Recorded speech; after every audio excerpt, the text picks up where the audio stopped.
Yeah, well, still it's the god of war. Satanist is probably the only person on the internet who can evoke the god of war and it's still basically about spiritual discovery. Oh, come on. My point is it depends on what it's about when someone does it. In a manner, speaking the religious right unconsciously evokes the god of war all the time. And when they invoke it, it's about actual war. Right. Bomb somebody's house and kill all his loved ones and then go on about how the real battle's winning the guy's heart and mind. And what about Michael W. Ford? Yeah, at least when Michael invokes war, he doesn't call it peace.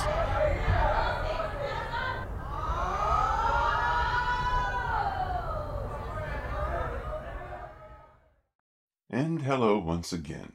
We decided it best for Fox to put out a couple of more Beelzebub technique videos before I resume my talks on Beelzebub's tales to his grandson.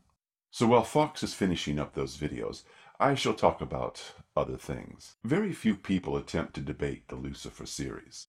Instead, when they are being unfriendly, they call it names. One of the most laughable was from a right-winger who said Prophecies of Lucifer 8 is gay porn. Now, admittedly, Prophecies 8 is minus the usual cameo feature of a beautiful lady or two. Fox has a weakness for putting those shots in our presentations. Needless to say, keeping him interested in doing what he does keeps the series going, and nothing keeps him more interested than fitting in those evocative little visuals of the ladies. But there was no room for this in Prophecies 8. Still, to suggest that my appearance in that video as the Joker was somehow exciting in a gay way went past us all. Gay male viewers are welcome to look over Prophecies 8 and let us know if there is anything there that leaves them panting. But since no one who contributes to the Lucifer series is gay, they wouldn't know. In fact, they would be very interested if there was something there that could be taken that way.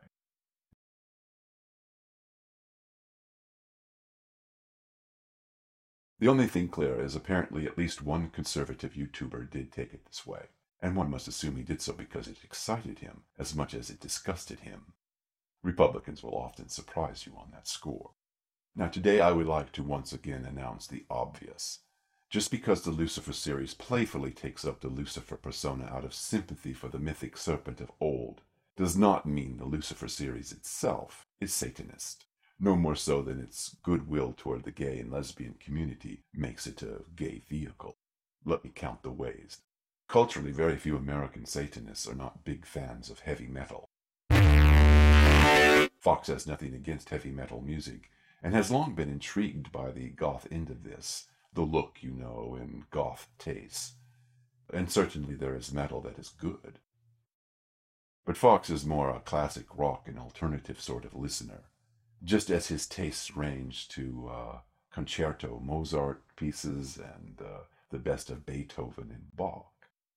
In short, he appreciates genius wherever it might like to play. But with metal, Fox has had real-life FaceTime confrontations with junkies and speed freaks from this crowd that were not very cordial.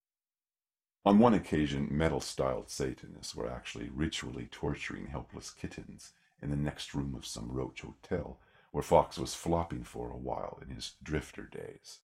He intervened.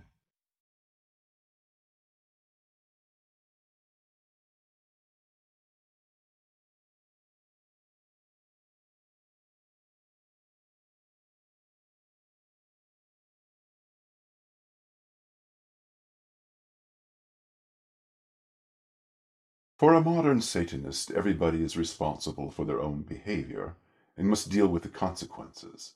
But beyond this, it is for someone to decide their own sense of right and wrong. To some extent, the Lucifer series agrees. And most Satanists do disown their crazies and say crazies abound in any persuasion, which indeed they do. But still, there are almost as many kinds of Satanism as there are Satanists. It is very laissez-faire and a lot more about trying to create a consensus on basics than anybody seriously laying down the law with fellow believers. You see, Christians can argue that ritually skinning cats alive and raping and murdering is against the Gospels. Other religions can take the same sort of track. Meanwhile, humanists will argue that such actions in modern times are a recipe for cultural and social disintegration and must be discouraged. Oh, there is such a thing as hypocrisy and double standards, yes. but the belief systems themselves do not allow for certain kinds of behavior. Satanists, on the other hand, can only argue that they think an action is unnecessary and not for anybody with any common sense. But if someone ritually kills someone and perceives benefit from it, and is willing to deal with the consequences, if he or she insists this is something that works for them and feels right, what is anybody going to say about it? Is it really enough for an individual Satanist to say he himself or she herself would not commit atrocities, and they think that those who do belong in prison? There is still this gaping hole in the covenant that allows someone unstable to make their home in it. And if prison should be the consequence, are they any the less Satanist for it?